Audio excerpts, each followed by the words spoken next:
পদ্ধতিতে কিভাবে হক অধিকার আদায় করে নিতে হয়।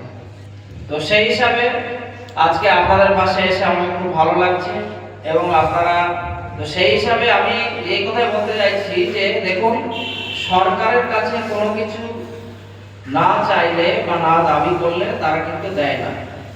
তো সেই হিসাবে অনেকে ভাতা পায়, শুধু ইমাম মুয়াজ্জিন ভাতা পায় তা না, অনেকেই ভাতা পায়, কিন্তু সবাই অনেকের ভাতা বাড়ানো হচ্ছে, কিন্তু ইমাম মুয়াজ্জিনদের ভাতাটা দীর্ঘদিন বাড়ায়নি। আমরা আন্দোলন করে করে বললেন মাওলানা সাহেব, ওই সময়তে নেতাজি ইন্ডোর স্টেডিয়ামে আমি 15 দিন খেটে 75,000 ইমাম আলেম সব জমায়েত করেছিলাম। আমরা নেতাজি মমতা ব্যানার্জিকে আমরা নিয়ে এসেছিলাম, কিন্তু এনে ওই 500 টাকায়।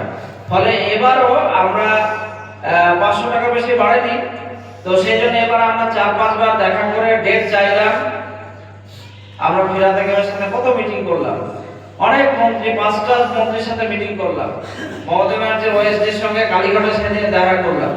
তো ওনাদের বক্তব্য যে সিএম এখন আপনাদের সাথে বসছে না, পরে বসবে ইত্যাদি ইত্যাদি বলে কালবাহানা করে কাটাচ্ছে। সেই জন্য আমরা কিন্তু ডাক দিয়ে দিয়েছি। ওরা এই ডাক দেওয়ার পরে আশা করি সেই দিন আমরা মমতা ব্যানার্জির কাছে ডেপুটেশনও দেবো। আমরা সেই দিনে সিদ্ধান্ত নিয়েছি।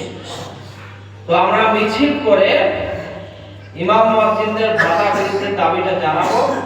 সাথে আরো 3টে বিষয় আছে, ওবিসি আছে, এসআইআর আছে এবং সাম্প্রদায়িক সম্প্রীতি আছে। আমাদের ওখানে পুরোহিতরাও থাকবে, এটা একটা প্লাস পয়েন্ট। একতরফা ওরা কিছু মিডিয়ারা যেন নেগেটিভ প্রচার না করে, সেই জন্য পুরোহিত এবং খ্রিস্টানদের যে সংগঠন আপনারা জানেন, ওদের দুটো গ্রুপ আছে, একটা প্রোটেস্ট্যান্ট আর একটা হচ্ছে ক্যাথলিক। তো প্রোটেস্ট্যান্ট যারা তারা আসবে বলেছে, আমাদের সাথে হাঁটবে, ওদেরও ভাতা দরকার। তো সেই হিসাবে আমরা আপনাদের হকের জন্য, আপনাদের হয়ে আমরা ওইখানে লড়াই বা গণতান্ত্রিক পদ্ধতিতে আমরা আন্দোলন করতে চলেছি। আপনাদেরকে আহ্বান জানাতে এসেছি আজকে।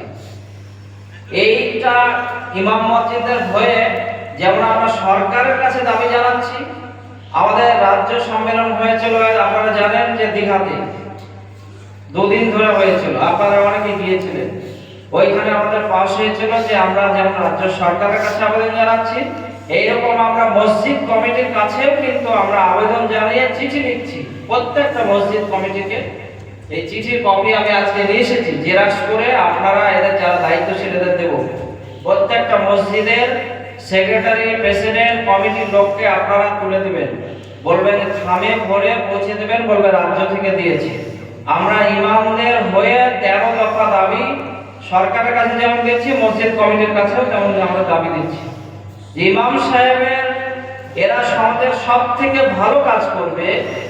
মসজিদের সেক্রেটারি, সভাপতি, কমিটির লোকেরা যারা দায়িত্বশীল আছে, তাদের সংসার চালানোর জন্য 30,000 বাজেট হচ্ছে, আর বক্তা আনছে এত টাকা করে, মসজিদের মার্বেলের বাজেট হাজারো বাজেট হচ্ছে, আর যার পিছনে নামাজ পড়ে জান্নাতে যাবে আর তার জন্য কোনো বাজেট নাই, তার জন্য কোনো ব্যথা নেই, সিম্প্যাথি নেই, তার থাকার জায়গাটা ভালো নাই, ইমাম সাহেবের ছেলে মেয়ে ভালো জায়গায় পড়তে পারবে না খবর নেই, অসুস্থ অবস্থায় খবর নেই, বরং আরো পিছনে লেগে গিয়ে ওকে তাড়াও, ওর পিছনে লাগো, ওই এরকম সব সমস্যা চলছে।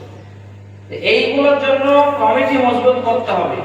কোন ইমাম সাহেবকে যদি তাড়িয়ে দেয়, তার জন্য ডেপুটেশন দিতে হবে। প্রয়োজনে তার ভাতাটা যেন না কাটে, তার জন্য বিডিও অফিসে, জয়েন্ট বিডিওকে, বিএলএফকে বলে রাখতে হবে।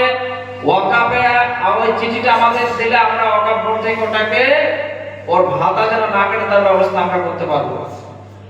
আপনারা জানেন যে ইমাম মুয়াজ্জিনদের ভাতা এই মুহূর্তে প্রায় 68,000 ইমাম মুয়াজ্জিন ভাতা পায় পশ্চিমবঙ্গ সরকার।